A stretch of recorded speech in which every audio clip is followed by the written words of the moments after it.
Good morning, everyone. Meteorologist Tawana Andrew here with a check of your forecast, and this is what it looks like outside.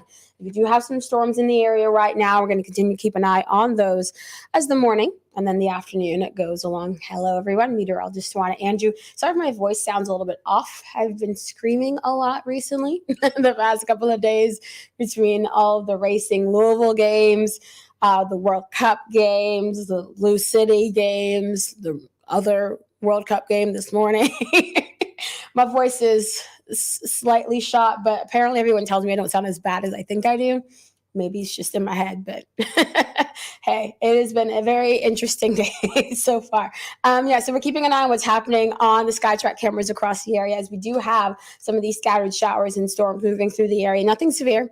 There's certainly some rain that is much needed, especially as we get into this heat wave coming our way. And by the way, this rain is going to play a big role in how warm we can get as we head over the next couple of days. So that's something that we're going to be watching pretty closely as we continue throughout your week and into next week as well. So good morning to everyone. Nancy, I hope you are doing well. And good morning to you, Paul, in Madison, Indiana. You probably had a few downpours pass by your area as well. And Nancy, I wish this heat would have waited. The bus ride home for the kids will be miserable.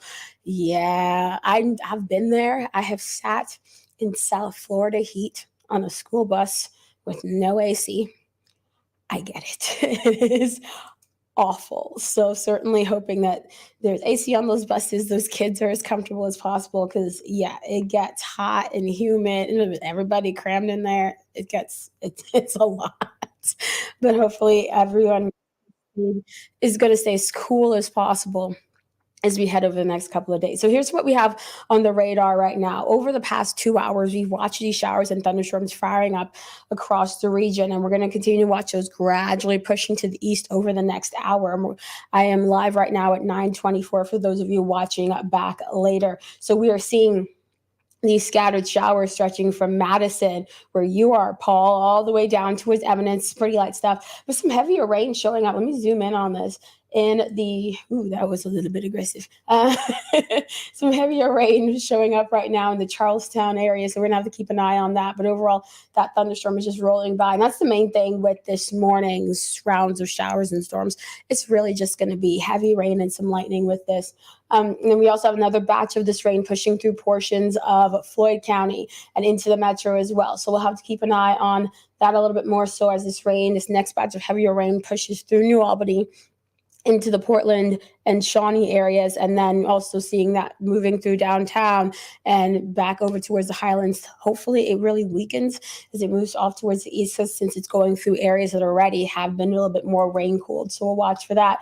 And seeing some more of that just very light rain, that drizzle showing up towards Bardstown and Glenda. Good morning.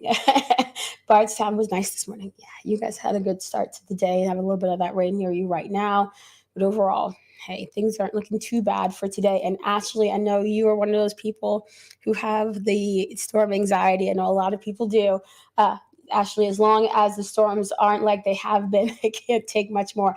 I completely understand. It's one of those situations where we're torn between not wanting the severe weather, but needing some of that rain. And we have to find that balance as we head over the next couple of days. Because if we get too dry, That means we're going to get hotter and more humid as we head over the next couple of days. But if we get a little bit more of that rain, that puts us in a better spot in terms of avoiding a drought situation. But we do need the rain, including for our garden. Shout out to Paul, much needed rain for my garden. Yes, I need it for my plants as well. I'm trying to grow some peppers this year. I'm seeing a lot of flowers popping up on the plants. No peppers just yet. I am trying to get some habaneros, some serrano peppers, a couple of bell peppers, and some jalapeno this year. So let's see how I can do. Last year it was so tiny. So maybe some of this moisture can help along with that. So I know a lot of people really keeping an eye on the rainfall totals, and this is what we've had so far this past 24 hours, seeing some pockets of rain close to 1 inch, but that's really about it. Nothing substantial. But as we head into the afternoon, that rain is certainly going to be a factor, and it could be quite heavy for some of you. So what we're dealing with across the area, temperature-wise, upper 60s, low 70s. So warm. It is muggy out there. We had a bit of a break from that humidity over the weekend, and that is back today, and that is something that we're going to deal with all week. So our future cast, this is the triple R, the her, whichever way you want to say it, is showing some more of these showers drifting through the area through the 9 o'clock hour towards really 10, 11 o'clock, and then will be fading as they push further and further to the east. By lunchtime, we are looking a bit drier. Can't rule out an isolated shower here and there, but by lunch, we are looking drier. Now, this particular model has the storms firing up closer to 6, 7 o'clock tonight. If we warm up quickly enough in some spots, I would not be surprised if as early as 1, 2 o'clock this afternoon, some of you really get in on that next batch of these showers and thunderstorms firing up across wave country. So we'll have to watch those trends pretty closely. But notice on the futurecast, there's those little pockets of red and some pink showing up the potential for some pretty heavy rain and the potential for some stronger storms. So that's something we'll have to watch.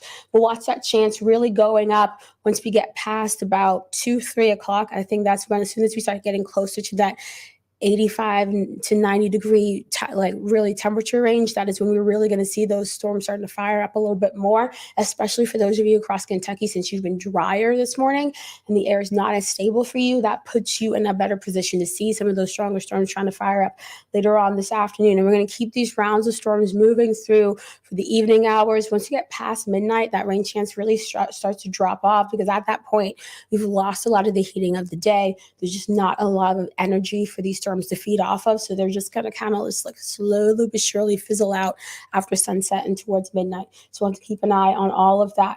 Paul, I've got Carolina Reaper, Trinidad Scorpion, and Ghost Pepper. I make a really good hot sauce.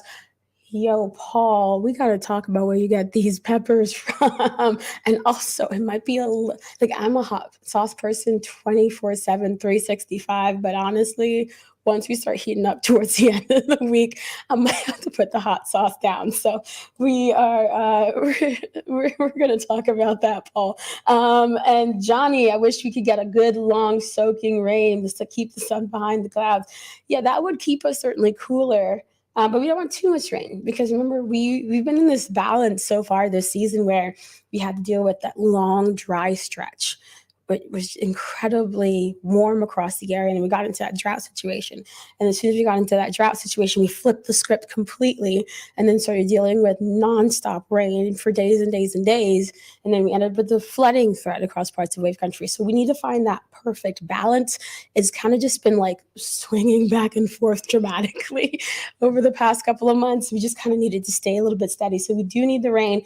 We don't want it to get too hot across the area, especially not like what they're dealing with in Phoenix, where it's 24 days now with 110 degrees for a high or above. That's 24 consecutive. That is incredible amounts of heat. So some of that heat will try to creep towards us, but overall, we're not going to be getting that hot, thankfully. And as I mentioned, when it comes to the storms, those are going to fade pretty quickly once you get after midnight, and we should be A-okay. So in terms of our severe risk, we have that risk, that marginal risk across the area for today. In terms of any threats that we have to look at, we're going to be talking about some gustier winds, so some stronger winds are possible. Certainly, we're going to be keeping an eye on that potential for some small hail with some of those storms, and also that very, very heavy rain, because in those spots where the ground is still a little bit saturated, that is where we could end up with a little bit more of a flash flooding threat, but overall, it's really about the winds, the heavy rain, and of course, that small hail threat. Not expecting any widespread severe weather or anything along the lines, but certainly could see a few of those severe weather warnings, severe thunderstorm warnings popping up as we head into the afternoon and evening. So we'll keep an eye on that pretty closely. Now, the next thing we got to watch is that heat wave. Ooh, I would sing the song for you, but I don't want you all to cut me off. So we had to talk about the heat wave coming our way with temperatures jumping all the way into the low to mid 80s by the time we reach the end of the week. Oh, I should say 90s. Sorry. I think I was a little bit optimistic. Yeah. Mid 90s by the time we reach the end of the week. And once you start to see those highs jumping to near 95, 96, then you factor in the humidity. That is when we could start to feel like closer to 105. 110, right in that range. So we don't want oppressive humidity at all. We really just have to keep an eye on the heat indexes. And for those of you who have family, friends who you know that don't have AC or their AC is struggling, a little bit older, just make sure you're keeping an eye on all of them. And don't forget the pets as well, as we have this heat building, because with the asphalt, the concrete, that is so bad for their little adorable paws. You really could end up with blisters and damage to their paws. So make sure if you're going to be walking them when it's hotter in the afternoons, you maybe walk them on the grass so they're not dealing with that, or at least the cute little booties on them, and then send me pictures because I think those are adorable. We have to make sure that we are staying as safe as possible in this heat, as hydrated as possible. Remember, heat is one of the number one weather-related killers across the U.S. So we have to make sure that we're being A-okay. Ashley, each time you see heat wave, I think about the song Heat Waves, and my 5-year-old is obsessed with that song. It is a good song. Every time I say it, especially on air, I have to struggle not to sing it in my head because it's so easy to sing. It's such a good song. I apologize for any heat-related puns or songs that you see from me over the next couple of days, trying to find something good in all this, right? Johnny, the AC won't shut up during this heat wave. I'll be sleeping in my basement because it turns into an ice box. Hey, if that's the way it works for you, shoot, send some of that like ice for us, the rest of us, right? As we're keeping an eye on all of this heat coming our way. Do whatever you got to do to stay cool, because remember, heat like this can get incredibly dangerous. So let's look at the next 10 days. Let's talk more about these 90s, because technically for a heat wave to happen for our area, for our definition, we have to have multiple days, at least 3 days in a row of 90 plus. It looks like we could get 10 days in a row of 90 plus. And these are the Louisville high temperatures, by the way. So for those of you in Southern Indiana, you won't really get into the 90-degree mark until about Wednesday, Thursday. And then you stay there through the weekend. And then you might be just below that point as we get towards the middle of next week. So still, over the next 10 days, a lot of us are going to see those low to mid 90s showing up in the forecast, something that we haven't really seen a lot of so far this season. We have been incredibly blessed with a lot of this heat staying away from us, but we've also been on the periphery, the outside edge of that high pressure, that bubble of heat. And that's why we've seen so many rounds of these strong storms lately, is because we've just been on the outside edges of this. But as that heat starts to build over us, we'll be watching for more of that, really just the heat threat across the area. So one big thing that we'll have to watch over the next 10 days is how much rain we get and how dry we get. Because if we are very green, very luscious across the area, that actually helps to lower our highs for the day. So we won't get as much of that heat. We won't get as hot over the next 10 days. If we can keep things green, if we can keep a little bit of that rain in the forecast, that actually helps us out. The drier we stay, the hotter we're going to get over the next 10 days. So just keep an eye on the forecast as we head through the rest of the weekend into the weekend, because if you see those numbers going up, that lets you know that we haven't seen as much of that rain that we needed. And then that might push us into a drought situation, which is something that we don't want. It's pretty easy to get into a flash drought with temperatures like this. So it's something that we're going to be watching over the next 10 days. We'll be keeping an eye on everything pretty closely in terms of the storm threat for today. Of course, you'll have Ryan and Kevin in later on today. Brian is off for the rest of the week, so much deserved vacation time for him. I think I definitely owe him after being in Spain for a while. So we're keeping on everything. Make sure you keep a close eye on the Wave Weather app. I'm going to hop off of here and get ready for midday. You'll see me there and at noon as well. So everyone have a wonderful Monday. Feel free to reach out if you have any questions about anything else in terms of the forecast. And everyone stay safe, stay cool, and have a great day.